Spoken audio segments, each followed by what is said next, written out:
Buenas noches, estimado tutor, estimados compañeros. Mi nombre es Gustavo Andrés Pérez, estudiante de Ciencia Política dentro del curso de Derecho Internacional Público.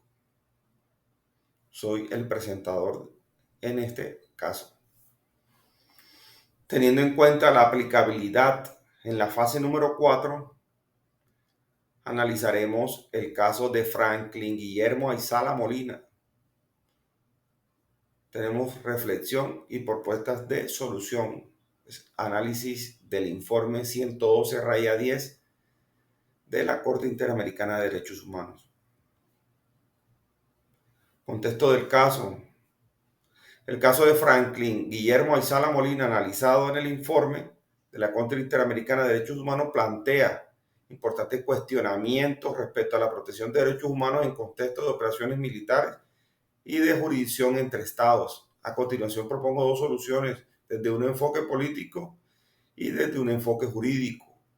Contexto del caso.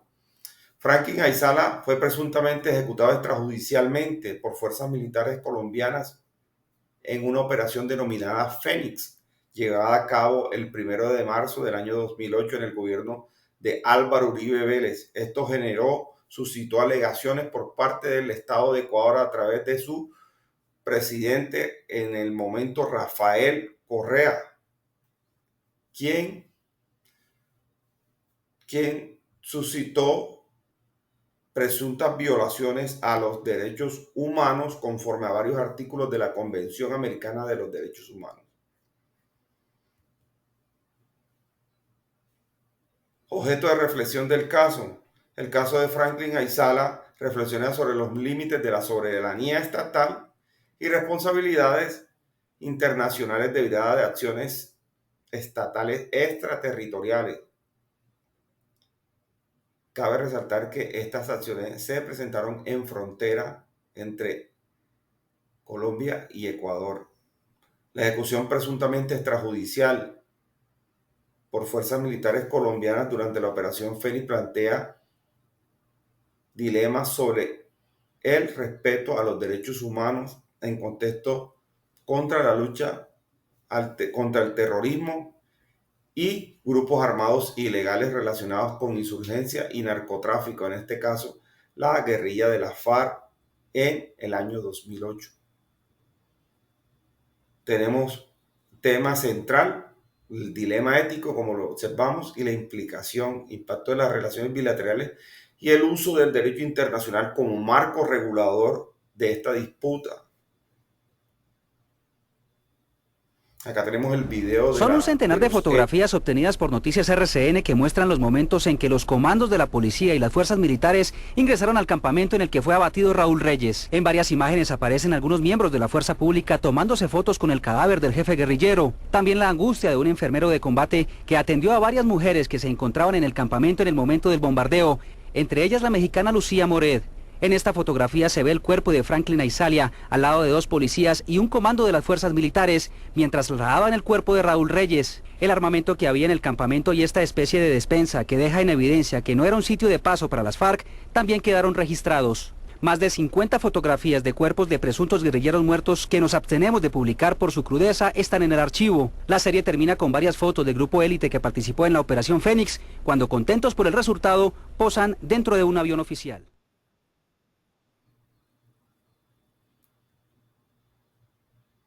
Responsabilidad internacional de Colombia. La responsabilidad internacional de Colombia surge porque la acción fue atribuida a agentes estatales, en este caso militares, en una operación transfronteriza que violó los derechos humanos de Ayzala, tales como el derecho a la vida y garantías judiciales. Según alega Ecuador, estas acciones generaron una posible violación de obligaciones de respetar y garantizar los derechos protegidos por la Convención Americana de los Derechos Humanos.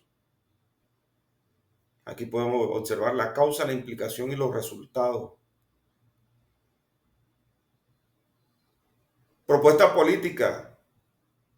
Se presenta una propuesta política teniendo en cuenta y hablando teóricamente de los objetivos esenciales de la Organización de los Estados Americanos, OEA, la cual es la prevención, la resolución de conflictos en el continente, además de organizar la acción solidaria en casos de agresión. Como ambos países, Colombia y Ecuador, hacen parte de la OEA, bajo la supervisión y coordinación de la misma, se creará una mesa de trabajo y diálogo binacional con el fin de discutir mecanismos de reparación y reconciliación y compromiso, como la coordinación entre los países en acciones de frontera, acciones de seguridad como tal, para prevenir futuras incursiones transfronterizas. Lo anterior también se basa en un instrumento hemisférico como es el Pacto de Bogotá, suscrito el 30 de abril de 1948. En esencia, los países firmantes se comprometen a brindar soluciones pacíficas de sus controversias. Este procedimiento se caracteriza por aplicar buenos oficios en la mediación, investigación y conciliación, además del arbitraje y procedimiento judicial, como lo indica Miles García 2011. El promover entre ambas naciones un acuerdo de cooperación en seguridad transfronteriza bajo los preceptos y principios del derecho internacional público, lo cual buscará un balance entre la soberanía de cada uno y fortalecerá la lucha contra grupos armados ilegales y el narcotráfico. Cabe resaltar que la seguridad es uno de los objetivos más importantes de la declaración en la creación de la Organización de las Naciones Unidas. Entonces aquí podemos observar la propuesta de la mesa binacional, el acuerdo transfronterizo y como instrumento legal el Pacto de Bogotá, que promueve soluciones pacíficas y mediación internacional. Propuesta jurídica. Una de las soluciones que se pretendía llevar a cabo fue presentar el caso ante la Corte Interamericana de Derechos Humanos, lo cual se realizó por parte del Estado de Ecuador para estudiar y analizar el caso. Fue el primer paso jurídico, como lo manifesté anteriormente, de Ecuador. Sin embargo, se llevó una solución amistosa y soberana entre Colombia y Ecuador, informada a la Corte Interamericana de Derechos Humanos. Esto evitó sanciones al Estado colombiano, ya que en caso de aprobar la responsabilidad se debía la reparación integral a los familiares de Aizala. Otro mecanismo jurídico a la mano es aplicar el control de convencionalidad, mecanismo otorgado a jueces y demás autoridades públicas internas de cada estado para proteger adecuadamente los derechos humanos y cumplir los compromisos internacionales, los acuerdos y los tratados en la materia, y entre estos objetivos, para evitar que el Estado incurra en responsabilidad internacional, de acuerdo a la lectura de Bazán 2015. El ámbito de control de convencionalidad constituye una alternativa atendiendo definiciones supranacionales, que no es otra cosa, que es algo que no está por encima del orden nacional, es algo que está por encima del orden nacional y del orden interno de cada estado y es independiente del mismo. La responsabilidad internacional es general y se da por hecho ilícito, que incluye modalidades reparatorias como consecuencia de la determinación de tal tipo de responsabilidad que ha empleado la Corte Interamericana, específicamente en el marco de los derechos humanos, como marco analítico y test de la convencionalidad según Bazán 2015.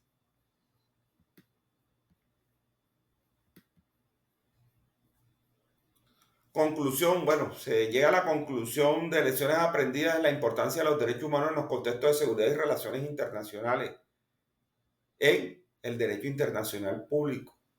El siguiente paso será fomentar mecanismos preventivos y legales que fortalezcan el respeto mutuo entre Estados y las normas internacionales.